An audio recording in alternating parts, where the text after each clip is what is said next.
My name is Jamila, and I'm a medical student at Barts, a medical and dental school here at Queen Mary's University in London. I want to specialize and become a consultant in obstetrics and gynecology, and that requires a very particular area of study, but for almost every medical student in the UK, the first year of study is pretty much the same. And one of the things we all do at some point during that first year is something called prosection.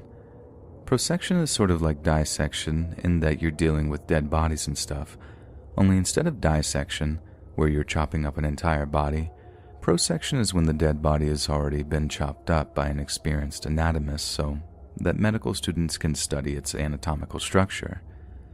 About 3 times a year, we'll put on our white coats, along with a pair of goggles and latex gloves, and then we'll head down into the basement where all the cadavers are kept, and study specific parts that are laid out on those big metal tables. This is basically like a circuit of looking at each organ or body part for about 10 minutes before moving on to the next. It's definitely one of the grimmer things we do during the first year of medical school, and if you've even got an ounce of squeamishness in you, 1 or 2 prosection sessions are enough to squash that out of you. So a couple of days after my second prosection session first year, I received a generic email from a department head stating that all prosections would be cancelled for the foreseeable future. I didn't really take much notice of it. My next session probably wasn't going to be for another few months, so I figured it wouldn't apply to me. But that wasn't exactly the case because a few days after I got the email, I got a knock on my room in the halls of residence, and when I opened it up, there was a female police officer stood in the threshold. She very politely explained that the halls of residence had given the Met Police permission to search my room, but she wanted to be polite and asked if I minded if a few other officers called by in the next half hour or so to have a little look around my room. Obviously, I had nothing to hide, and my room was like the size of a cupboard, so of course I consented. She thanked me and moved on, before 2 other officers called by a short while later, only this pair had a sniffer dog with them. Like I said, I had absolutely nothing to hide, so I just stood there politely while the officers ran the dog around the small interior of my room. It had a little sniff around, for like 10 seconds tops, then they too thanked me for my cooperation and then moved on, but not before I asked them if they could tell me what was going on. One of the officers apologized and told me they weren't allowed to talk about it, but they were sure the university would mention something to us soon enough. Only they didn't. Weeks went by, and we were pretty much left to just assume that since there was a sniffer dog involved, that the whole police search was because someone in the halls was suspected of drug dealing, or at least having drugs in their room. Students and drugs go together like a horse and carriage, so assuming it was something drug-related, it seemed perfectly logical. But we were wrong, because the real reason the rooms were searched was far darker, and considerably more disturbing than just a few bags of weed or something. Now, I can't actually confirm this, and I don't have any solid evidence for what were essentially rumors that went around, but someone apparently high up in the anatomy department went off the record and told a student that the cancellations of the prosection sessions and the sniffer dog search were linked. Apparently, someone had stolen a specimen from the basement during the session I was in. It was something that had happened once or twice over the years. Someone had pilfered a preserved heart or a skull, but in this case, an entire head had gone missing from the basement, and the potential for scandal was phenomenal. None of this ever ended up in the papers or in the news, so many of it was just rumors that couldn't be confirmed. But I also heard that Barts was forced to make a huge out-of-court settlement with someone that same year, and that a non-disclosure agreement and high court injunction had been put in place.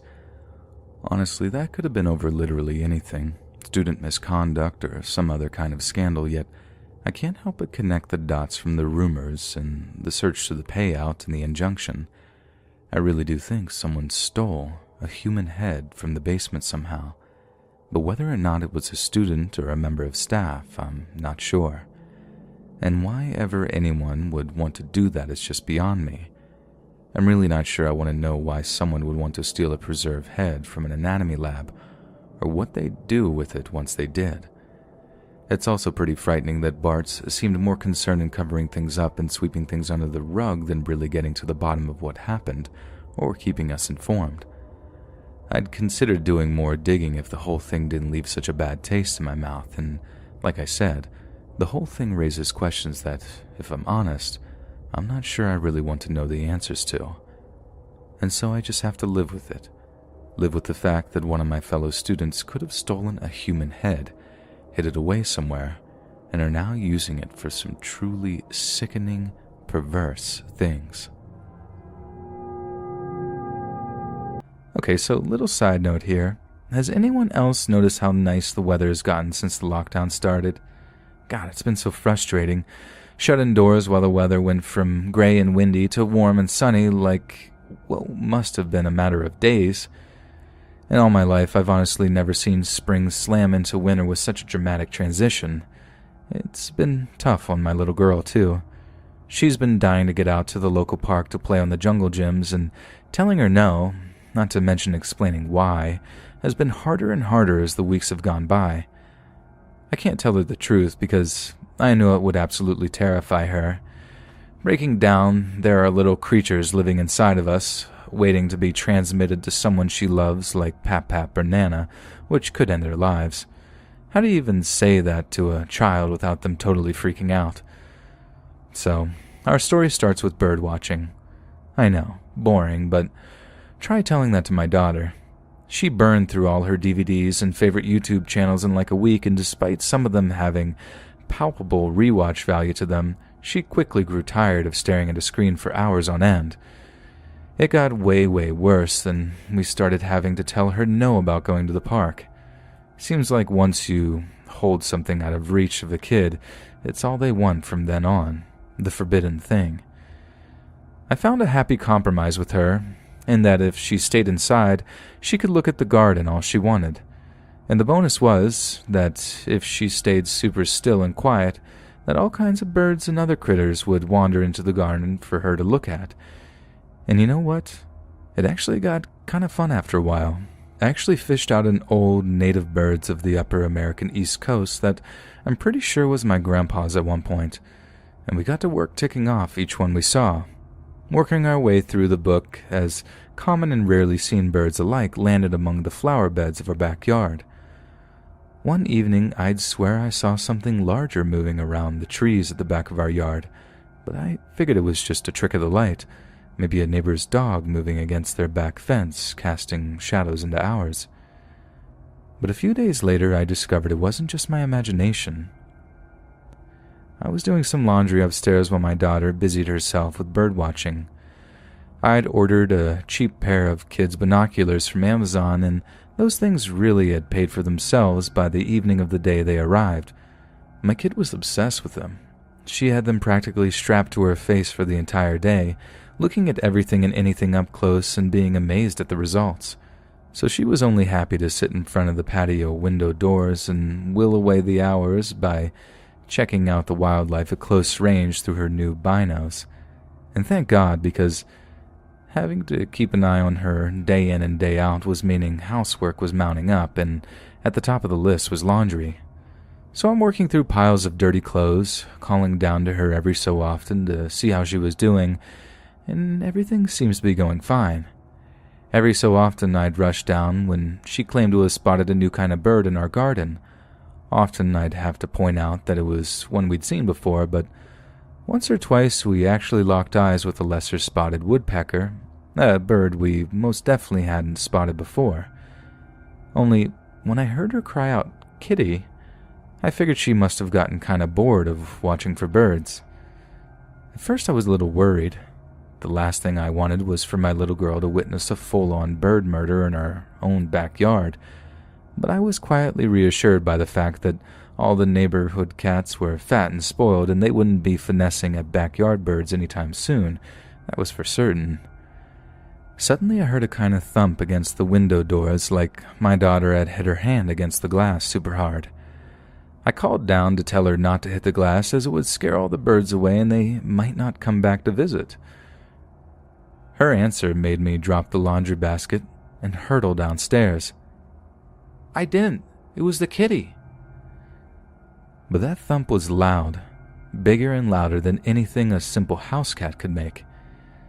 It was so weird to write back now, but I distinctly remember just not thinking at all, just sort of flying into action, this white-hot urge to protect, just turning me into more machine than woman. And what do I see the moment I turn the corner into the living room? I see my daughter, standing at the glass doors, staring at an actual mountain lion in the face.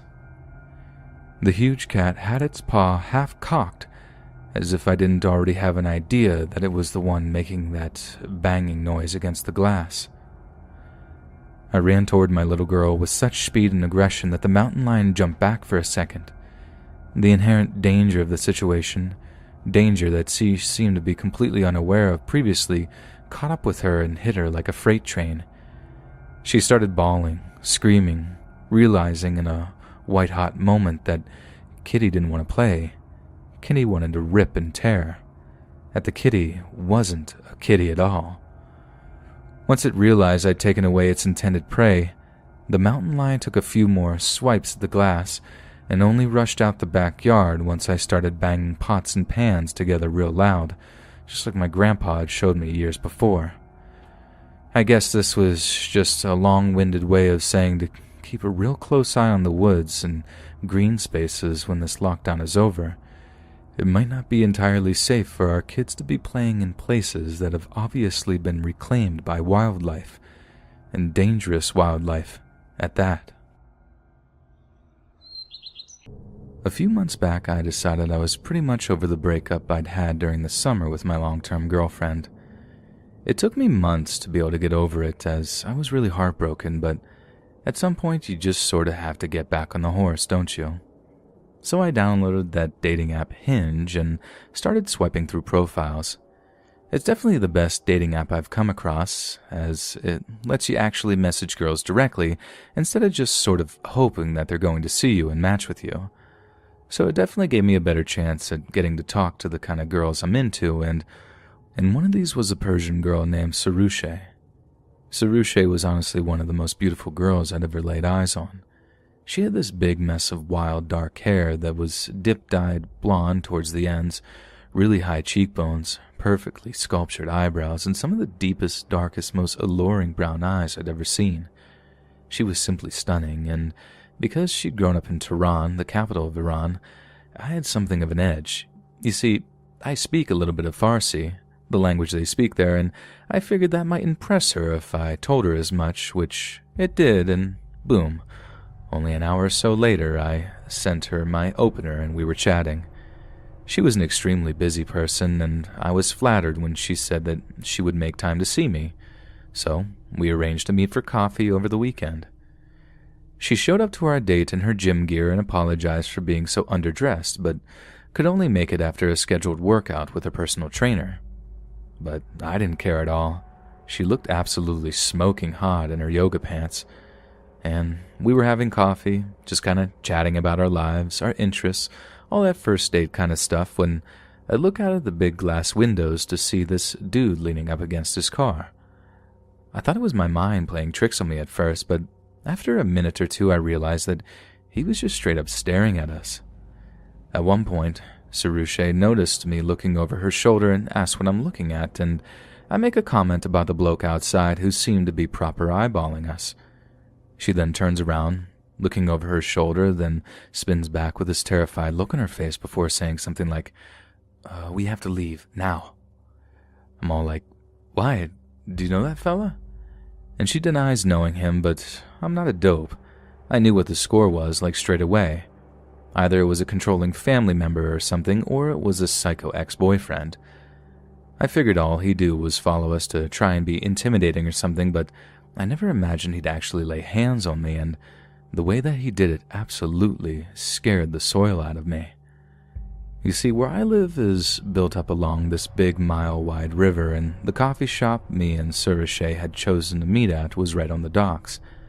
So we're walking along the city's promenade when the guy cornered me, grabbed me by the throat, and started pushing me backwards so my back was leaning over the rails. I tried to get him off, but this bloke was an absolute unit, and as much as I tried, there was no getting him off of me. And the thing about the river where I live is that it's got a really, really strong current. Like if you fall off of a boat or over the side of the prom, you can be in serious trouble as the current will suck you under the water, drown you, and then just drag you out into the Irish Sea. So the whole time he's threatening me, telling me to leave Suresh alone, all this big macho masculine stuff. Suresh is smacking him around the head, telling him to get off me, and all the while I'm thinking, if I go over the edge here, I'm a dead man. And I don't think he had any idea of it either. Like it didn't sound like he was from our city, as we have a very particular accent, which he just didn't have. So he was probably thinking he could lash me in the water and embarrass me a wee bit, and I'd just be fine, but I'm telling you now, I wouldn't have been, and he'd have been done for manslaughter. But thank God, he didn't throw me over the railings, he just sort of backed off and headed back the way that he'd come after he'd blown off a little bit of steam. I mean, the girl was gorgeous. I don't blame him for being a bit sore after a breakup or jealous of another lad, but Jesus Christ, if he'd been angrier, if he'd have lost his cool, really lost control, I legit wouldn't be here typing this. I'd be floating in the Irish Sea somewhere, maybe washing up as a rotten corpse on the beach in County Cork, all because of some idiot getting a bit jealous.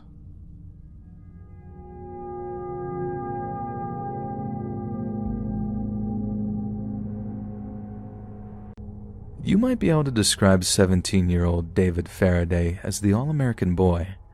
David was clean-cut, a good student, and a member of the Boy Scouts of America. He was also apparently something of a moral arbiter, having once confronted a marijuana dealer outside of his high school when the man had apparently been attempting to peddle the drug to members of the student body. After threatening to inform the police, the dealer was said to never have hung around the high school again.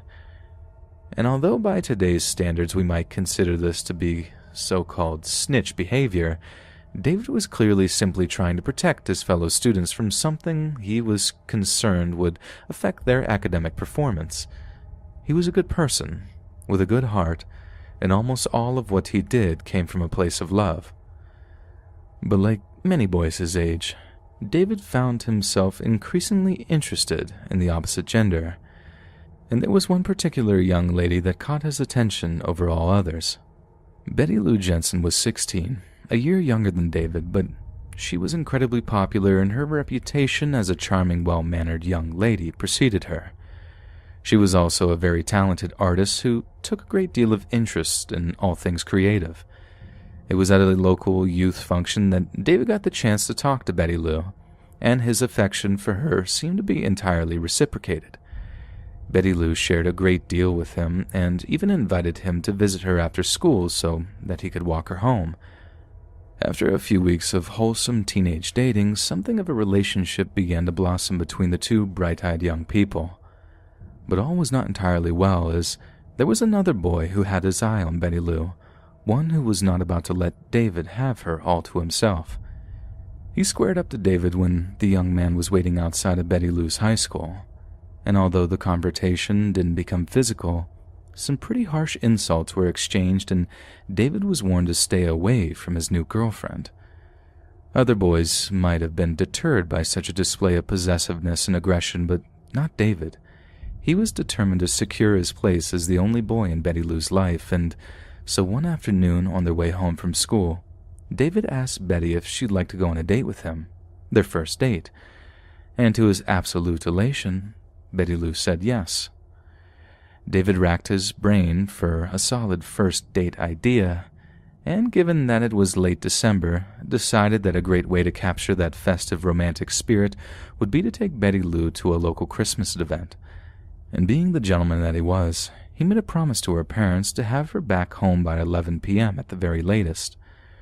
Rumor has it that David and Betty were planning on attending the Christmas-themed party with a few other local high school students. But perhaps this was simply a cover to reassure the young girl's parents, because what we know for certain is that they ended up driving over to Lake Herman Road in David's Rambler station wagon, parking it up in quite a well-known spot that was known to many as Lover's Lane.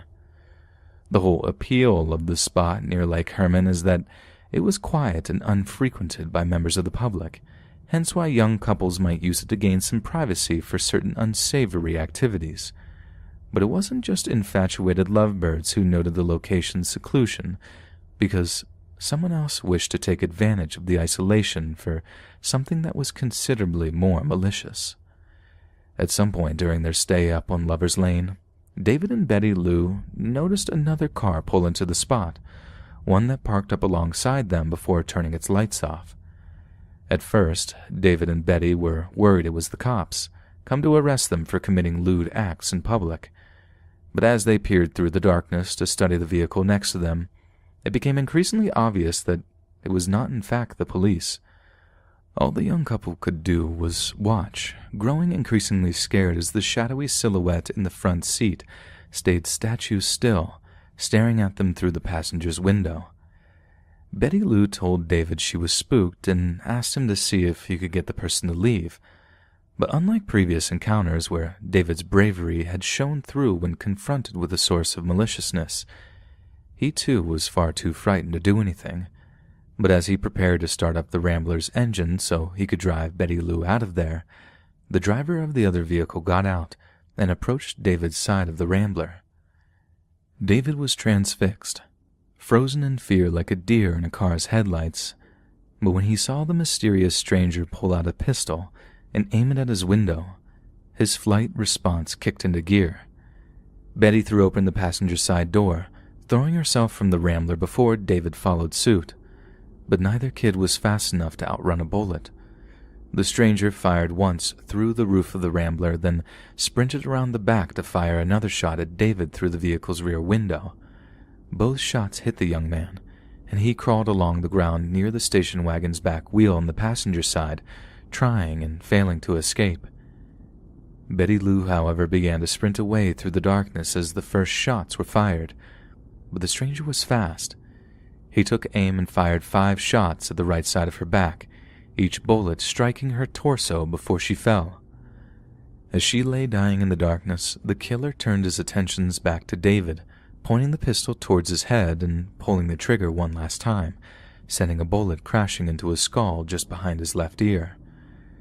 Apparently, the killer then simply got back into his car and drove away into the night. Sometime later, someone who drove past the spot on Lover's Lane must have seen the bodies lying in the dirt, and then rushed to call the police. David was still breathing when they arrived on the scene, but was completely unresponsive, and was dead on arrival when he was finally taken to a nearby hospital for treatment.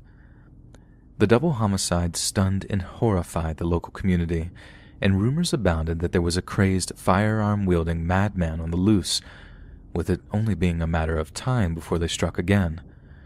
One of the first people contacted by the police as a potential suspect in the murders was the young man who had confronted David as a result of his own jealousies over his and Betty Lou's blossoming relationship. But it was discovered that this young man had a strong alibi for his whereabouts, meaning there was no way he could have been the mysterious, bloodthirsty stranger who pulled into Lover's Lane that night. As the summer of 1969 drew to a close, journalists and law enforcement alike wondered if the teenage lover's killer would ever be found, but little did they know that the nightmare had just began, and what would follow would continue to baffle all those involved for decades to come. Because the man who took David and Betty Lou's lives that evening, the man who relentlessly fired bullet after bullet into the Rambler station wagon, would come to be known by a name that would echo through the annals of true crime all over the world: the Zodiac. Zodiac's identity remains a complete mystery even to this day. The killer's nickname originated from a series of taunting letters and cards sent to the San Francisco Bay Area press. These letters included 4 cryptograms based around a number of ciphers, one of which was recently solved by the FBI after over 50 years of research and study. We know for certain that the Zodiac murdered 5 people in Benicia, Vallejo, Napa County, and San Francisco in the 11 months spanning December of 1968 and October of 1969. It seems he preferred to target young couples, which is how he seemed to have come across David and Betty Lou while the pair were on their first date. Yet despite only 5 confirmed victims being attributed to the Zodiac, he once claimed to have murdered 32 other people, bringing his total body count to 37 victims. A killing spree that started with two young lovers, so excited to finally have some time alone together on their first date, never being able to imagine that it would end in such a brutal moment of painful finality. So the next time you're on a first date, don't be so quick to go somewhere secluded, as you never know who might be watching or following, just ready to turn a perfect romantic moment into a living nightmare. Crisp detail, and it freaks me out to this day thinking about what could have happened if things turned out differently. School was out for summer, and I had convinced my mom to send me to Russia for a couple of months to visit my grandparents. We moved to North America when I was little, and I hadn't been back much since. Plus, I thought it would be fun being on my first trip abroad by myself. She agreed, and off I went on my first solo transatlantic journey. My grandparents are great people and have always spoiled me and my mom rotten, and they were ecstatic their only granddaughter wanted to visit, so they planned a little vacation of their own with me a month after I arrived to a popular beach resort city in Turkey. We were to stay at a 5-star resort in Ankara for 2 weeks. I thought that was spectacular, getting to travel to not one, but 2 countries in one summer, and to a fancy exotic place like Turkey. I was dying to go. But, full disclosure, when I arrived to Russia, it wasn't really what I was expecting. My grandparents are really protective people, and I couldn't do much or go anywhere by myself, so it got boring pretty fast, and I spent most of my days playing PSP in my room. I was also accustomed to being active and wanted to do things like go jogging, which I did every day at home, so I gave my grandparents a hard time about this since they wouldn't let me go alone, and naturally they couldn't really keep up. Then after about a month, the time came to go to Turkey, and I was super excited to finally get some freedom and a change of scenery.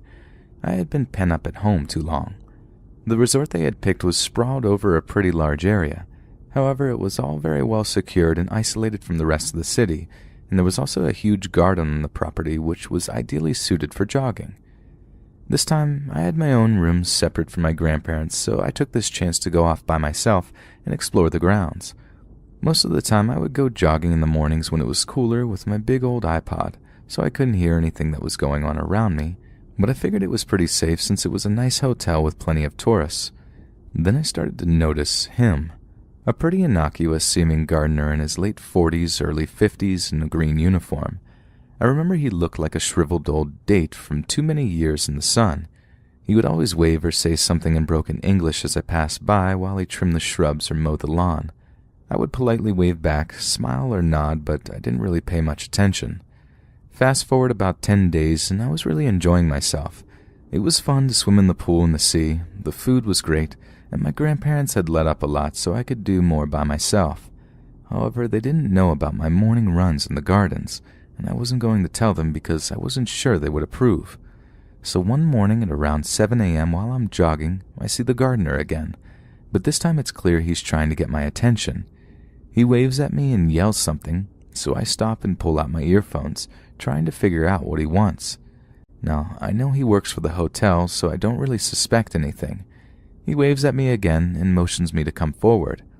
I'm confused, but I figured he wants to tell me something, so I politely approach. He's standing at a trail that goes deeper into the gardens and foliage. He's smiling and gesturing, and I can see he's holding something in his hand. "Rosa," he says. "Beautiful Rosa." Then I notice he's holding a rose and extending it to me. At this point I'm confused and a little freaked out about what he's thinking, but I stay put. Usually the hotel staff there are chatty but nice enough. My grandparents would always get pulled into conversations with him about things. I figured it's something like this now, and I don't want to be rude but still want to be on my way without offending the old man. He hands the flower to me and I take it, thinking maybe he wants to show me some roses that are in bloom, but he keeps waving and gesturing, like he wants me to follow him, and stupidly I walk closer.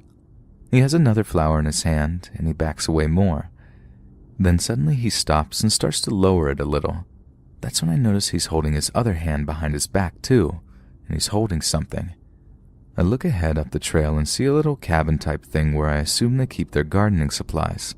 Something clicks in my head then, and I instantly back away. He sees me do that and tries to smile, saying, "Rosa," again, and moves the hand he's holding behind his back while lurching toward me. That's when I see he's holding some kind of rag. Without hesitation, I drop the rose he handed me, turned around and run for it at full speed.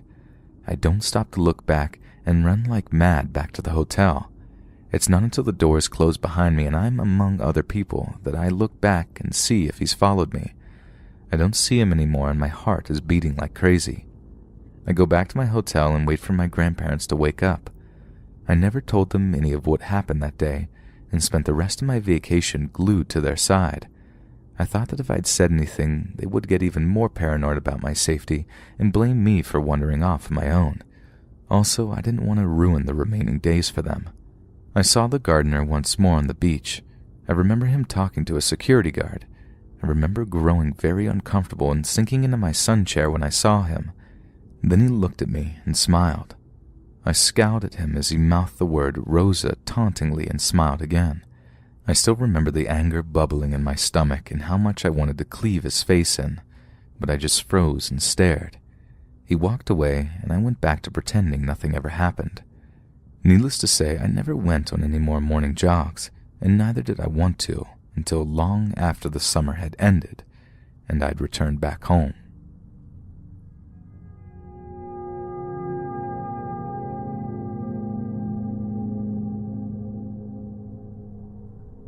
When I was about 16, I went on a trip to Cabo San Lucas with my family and my best friend. My friend and I had a hotel room to ourselves for the trip, something I was naturally excited about. One afternoon, I was getting on the elevator and a security guard got on with me. As the elevator rose, he looked at me and said, "Excuse me, were you wearing a green skirt on the beach the other day?" Yes, why?" I replied. I was already reflexively creeped out at the mention of a miniskirt I had worn a few days prior. "Oh, nothing. I just really liked it a lot." When I got out of the elevator, he got off on the same floor and was walking past as I took out my keycard to unlock the door to my room. At 4 a.m. that morning, I woke up with a startle, only to register that there was a man standing silently at the foot of my bed, a man in a security guard uniform, the one from the elevator. As he saw me wake up, he stammered something about my door not being locked properly and ran out of the room. I was still groggy with sleep and didn't fully register what had just happened. A moment after he ran out, I became aware I was lying on my back with covers around my ankles. I sleep nude, but never kick my covers off in my sleep as I was always cold and the AC was on full blast as well. I'm also a very deep sleeper, so someone standing at my bed alone would never stir me. I'm pretty sure him pulling the covers back, causing me to get cold, is what woke me. I am scared to think what could have happened had my friend not been fast asleep in the next bed. Unfortunately, as I was creeped out in the elevator and had avoided making eye contact or looking at his face, and as it was so dark I couldn't have identified him in the room, I never bothered to report it to the hotel. I still regret that, years later.